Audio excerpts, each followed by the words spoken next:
Hey, welcome back.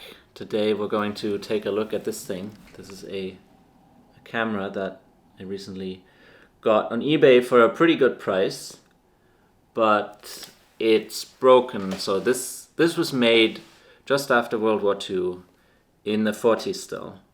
And these things are fully mechanical, and they have this shutter mechanism, so you can set the shutter speed to a second or a tenth of a second or a 500th of a second.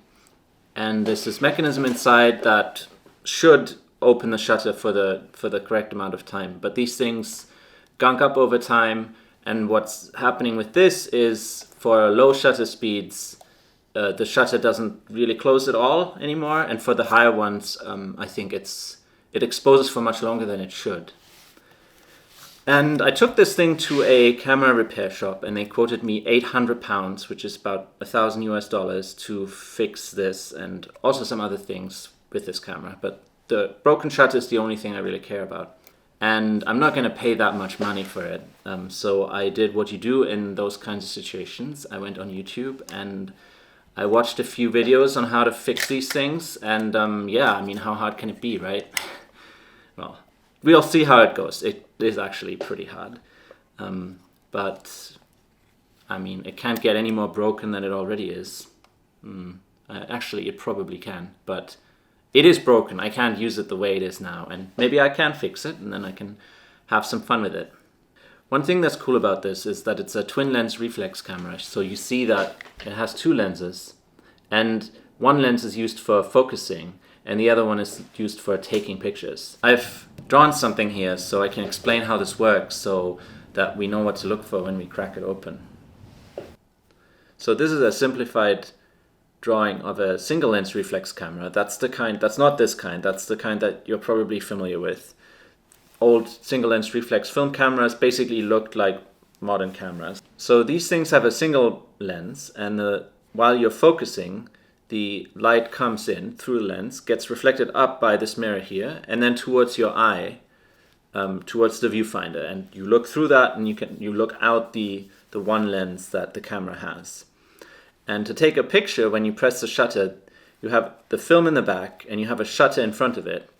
And this mirror is on a hinge, so when you press the shutter, this mirror moves out of the way, up, the shutter opens, and the film gets exposed. That's a single lens reflex camera. So the way that these things work is like this. You have these two lenses, the viewing lens, and you have a fixed mirror here that doesn't move. So the light comes in while you're focusing. The light comes in through the viewing lens, and it gets reflected upwards. And up here there's a sheet of ground glass, and you look down at that from the top. And because it's matte, you see the image that is coming in through the viewing lens on this sheet of glass. It's a really cool experience. So then when you take a picture, there's the taking lens down here, and it has the shutter built into the lens, and the film is just behind that, and when you press the shutter button, all that happens is the shutter opens, the light comes in, and the film gets exposed.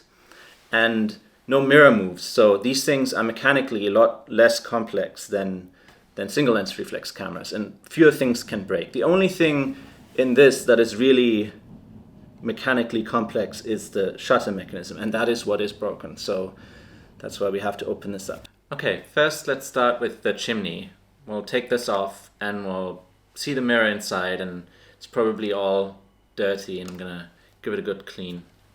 And this camera is full of these tiny screws, these flatheads that I use to keep everything in place. And I got this set of watchmaker's screwdrivers.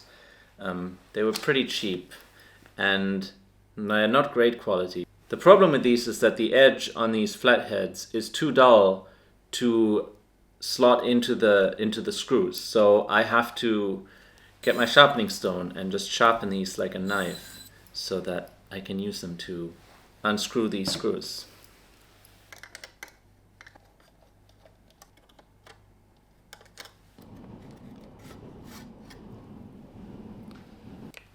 And this is what it looks like inside. This is the mirror I was mentioning earlier, and then the lens is right there.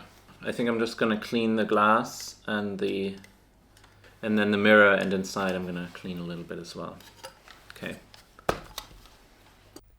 The glass is held in place by these two little metal latches. And there it is. I cleaned it just with some soap and warm water.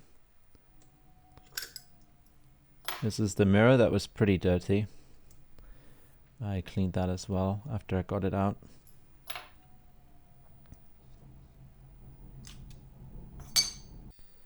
The inside was full of dust.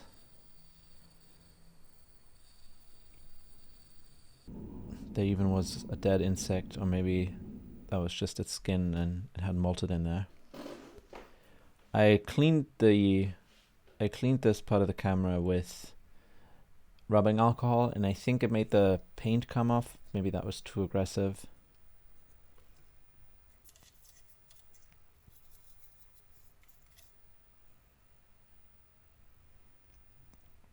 This is what it looked like after, much cleaner.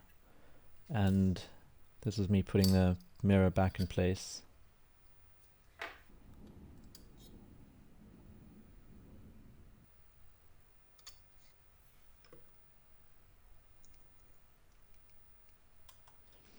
And the chimney, the top part with the glass included.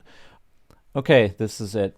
We'll open up the main part, the main body of the camera next time, take a look at the shutter. This is a sneak peek. Thanks for watching. See you next time.